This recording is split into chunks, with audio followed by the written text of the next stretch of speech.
This is the Owen Squared money prank. See how it goes.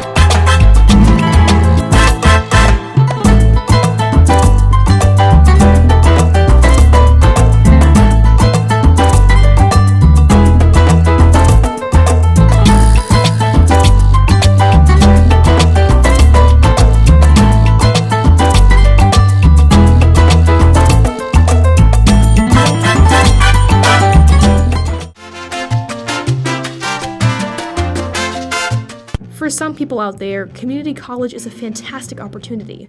You could be a single mother trying to get your degree, a high school dropout, or a disbarred lawyer that was recently discovered to have a fake degree. Throw in a theatrical dean, a few meta jokes, add a campus that's practically falling apart, and you've got community. Dan Harmon's Community first aired on NBC in September of 2009 and tells the tale of a diverse bunch of community college students who form a study group and bond over a series of shared experiences at their dysfunctional school, Greendale Community College. As a show, Community was praised for its self-referential style, tongue-in-cheek rehashes of pop culture, and its meta joke-telling, not to mention the wonderfully well-developed characters. There's Jeff Winger, the aforementioned disbarred lawyer, Britta Perry, the activist who doesn't vote, Annie Edison, the naive former drug addict, Shirley Bennett, a highly religious single mother, Pierce Hawthorne, a lonely elderly millionaire, Troy Barnes, a high school football star who lost his scholarship due to an injury, and finally, Abid Nadir, a film student who practically sees all of the study group's adventures through the lens of a camera. Apart from the main cast, there's Ben Chang, who's a more than unqualified Spanish teacher, and Dean Pelton, a dramatic character that can only be described by a Greendale School Committee member as a pansexual imp. It's no secret that Community is, as Pierce would say, streets ahead. If you have to ask, your street's behind. However, the genre episodes offer another layer of postmodernist goodness. If you don't know what postmodernism is, here's a quick recap. Postmodernism is the art movement that comments on, satirizes, or pays homage to the elements of modernism. Contradiction is what makes postmodernism fun and interesting to enjoy. Community is considered postmodernist because of the way it pays homage to the greats of television and plays with the viewer's expectations. A fan favorite genre episode is the episode Remedial Chaos Theory. This episode, like all other genre episodes, creates a storyline that is completely enveloped in the genre outside of Community's usual formula.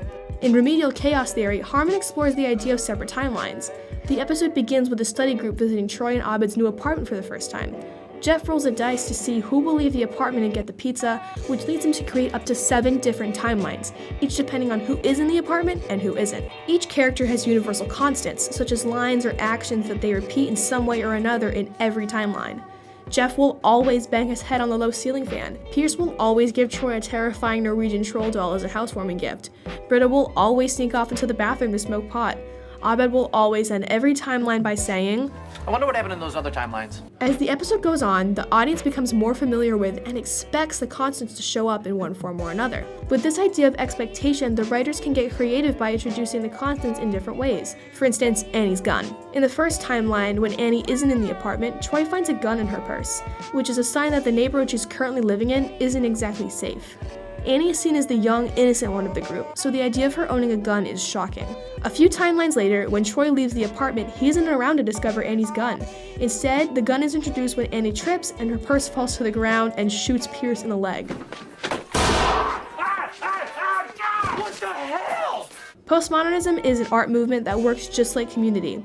It defies expectations, contradicts the constructed, and questions everything before it.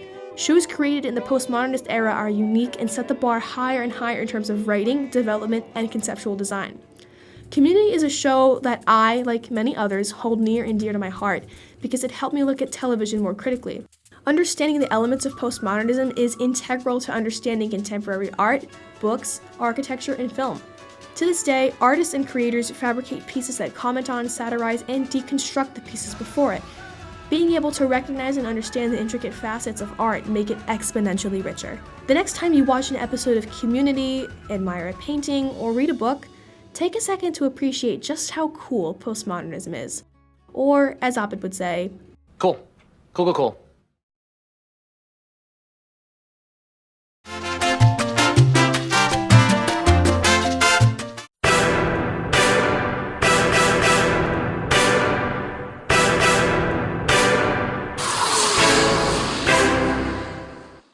I am Owen Gilbo. I am a food analysis person. I live and breathe food. My favorite food is usually either chicken wings, pizza, or steak, but I just love it.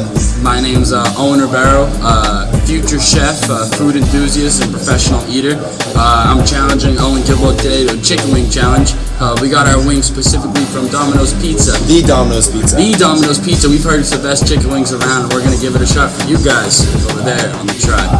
So clearly, by the looks of it, me and Gil are two huge bodies, and we're physical beasts, and we're here today, and we're grubbing the finest chicken wings. So Gilbo, I have a simple question for you. When did food become such a big part of your life? It started right when I was born. I came right out of the womb, and I was just eating food. The first thing I ever ate was a chicken wing. My mom was like, "Owen," I said, "Mom, what was the first thing I ever said?" I was like, "Chicken wings," that's just my thing. Look at me, you think I'm in shape? Come on, I have seafood.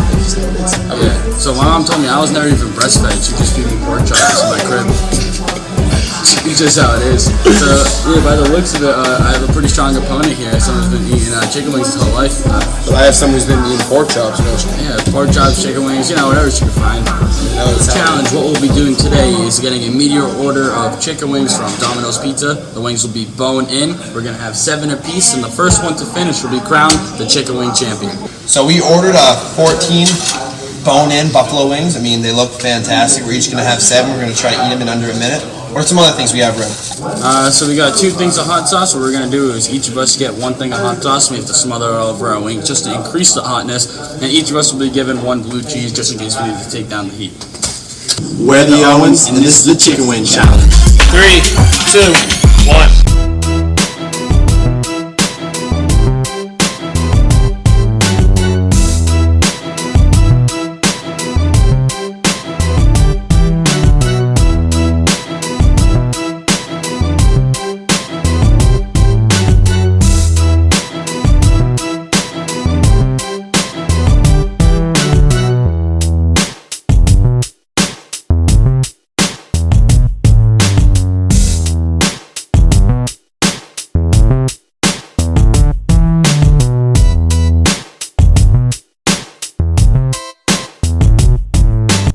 Alright, so that was the Chicken Wing Challenge. It was a bad day to wear white, you know what I mean?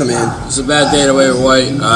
I came out victorious in that challenge. I think my prior experience and chicken wing expertise just really helped me out towards the end of that challenge. This is a fair opponent.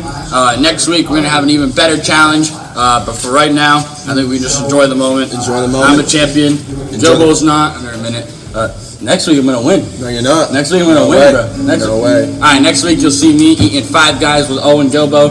The first one to eat a bacon cheeseburger is crowned the champion. I'm currently up 1-0 in the series. You'll see us next week. Catch you later.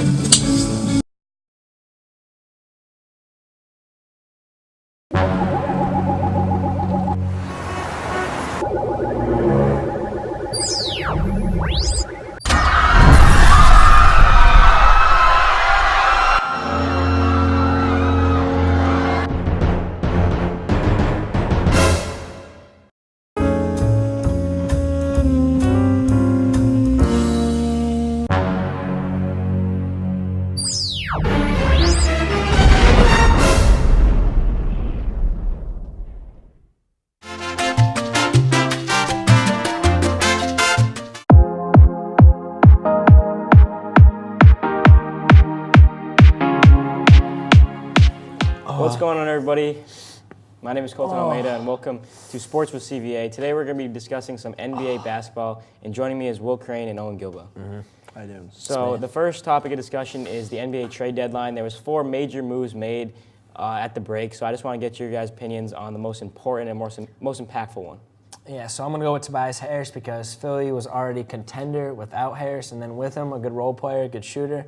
They were missing three-point shooters, and then with him, they'll get him one, so, big trade. I have to agree with Will. I believe Tobias Harris, he He was a Western Conference All-Star snub, and also Jimmy Butler was an Eastern All-Star snub. So really, they have potentially 4 All-Stars on one team. So put that together, they're going to be just a dominant team throughout. I know that right now they're 4th in the East, but now with 4 core guys, if they play as a unit, they will get to that first place seed, and they will potentially have a chance to win. I agree. All right, so I want to transition to this. The Eastern Conference Finals predictions. What do you guys have? I'm going to go 76ers versus the Raptors because I think Kawhi Leonard is a good two-way player. He plays good defense. He'll take a Simmons out or whoever he guards. And, yeah, I think Tobias Harris will be a big addition. I think 76ers will beat the Raptors, but it'll be close. Good game. I mean, I can't really agree with you. I mean, like, I know they got Kawhi Leonard now, the Raptors, but every single year they do so well, then out of nowhere they just choke. Like, I'm sorry, I think of that team, they choke. That's who they are. Hey, but LeBron's out anymore. now, yeah. Still, I mean, doesn't affect it, really. Right now they have the Bucks, who's in first place right now. I will take the Bucks over them any single day. Even though they're in first place, and Giannis is a one-man show, maybe Chris Middleton, but Giannis is a one-man show. Really, I don't see the Raptors going anywhere. I don't. And I know right now I see the Celtics, they're what, 5th? Yeah, fifth, yeah. 5th, really. I think right when they learn how to play as a team, because I heard Marcus Morris, he was like, oh, we don't know how to play a team. It's 5 guys playing basketball. It's not a team playing basketball. I think in the conference finals, I think it's going to be the Celtics and the 76ers. I think the 76ers, obviously, because they have a dominant team, but I think the Celtics, because obviously they have so much talent, but they don't know how to use it.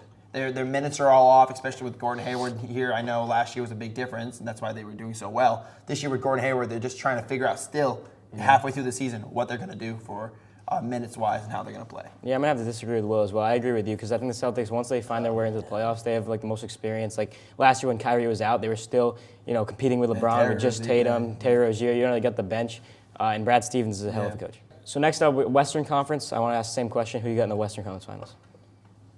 All right, well, I got Thunder and the Warriors because Paul George and Westbrook, both MVP candidates, both playing great basketball. George is a great jumper. He's a great player. And Warriors, I mean, it's hard not to say they wouldn't make it there. So, I mean, I'm going to have to go with those 2 picks. I would got to go with Warriors and Rockets. I know it sounds like kind of weird, right? Like, I know Harden is just like it's a one-man show, but the way he's been playing, he's had what? Was it 30 games with 30 points or more? Yeah. If he keeps playing at a level like that, that's not just MVP caliber. That's also, he's practically going to pull his team to the playoffs. Because I'm pretty sure right now they're 2nd or 3rd seed. And obviously the Warriors, they're always unstoppable. Just every single year they have an all-star team as a starting lineup. But I just think with the Warriors' all-star lineup and just the way James Harden has been playing, I think they're going to be the 2 teams in the Western Conference Finals. I'm going to agree with Will on this one. Warriors, Thunder, Paul George playing at an MVP level. He's maybe slightly below James Harden right now. And the Warriors, I mean, how can you go against the Warriors after adding Cousins? Yeah. Plus, they still have a pretty good bench, so I think it's a pretty easy pick there. So, and finally, the finals. I just want to ask you, you have 76ers and the Thunder. Thunder. So yeah.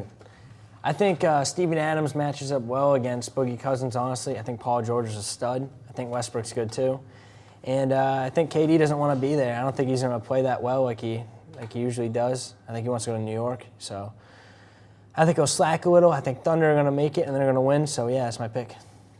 I think that the Rockets, I want to say the Rockets, but I think they're going to choke. I think it's going to be the Warriors in the championship. And something that might sound a little bit crazy.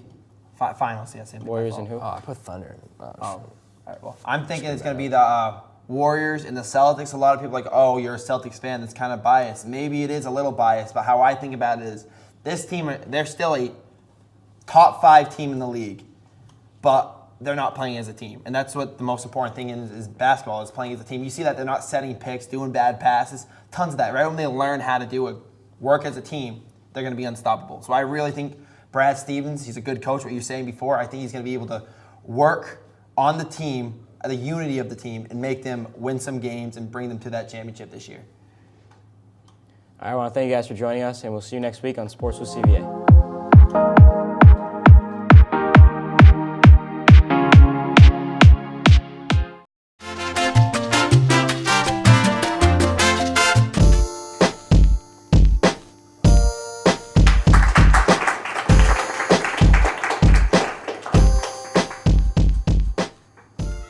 Hello, welcome to the show. I'm Frank Lemler, and today I'm here to interview me, Mr. Lemler.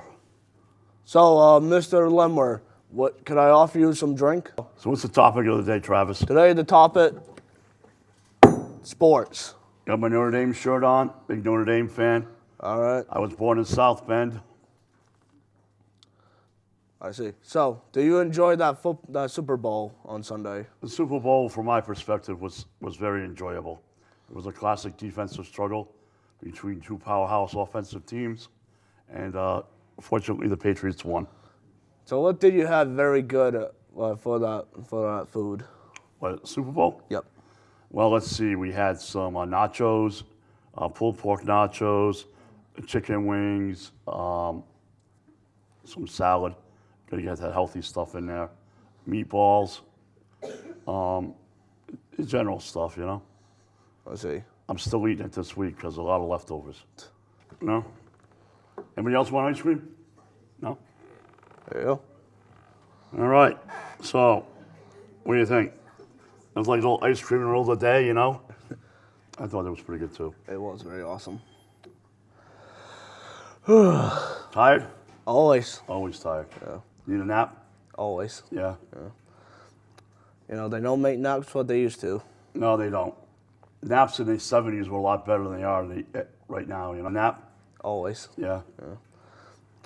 You know, they don't make naps what they used to. No, they don't. Naps in the 70s were a lot better than they are right now, you know? Yeah. You know, you always get the phone going off. Mm-hmm. You know, the TV. Now, Well, Mr. Lemmer, it was nice having you on the show. I'm Mr. Lemmer, Fate Lemmer. We're out of here. and I'm Mr. Lemler.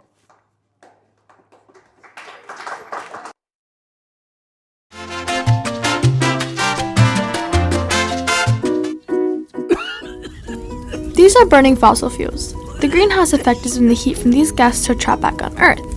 Let's take a trip to the Arctic. Over the past 5 years, the rise in temperatures due to global warming has drastically affected the Arctic. Instead of burning fossil fuels that affect our environment, we can use more eco-friendly solutions, such as biofuels, wind power, and solar power. Help us in the Arctic to put a stop to global warming.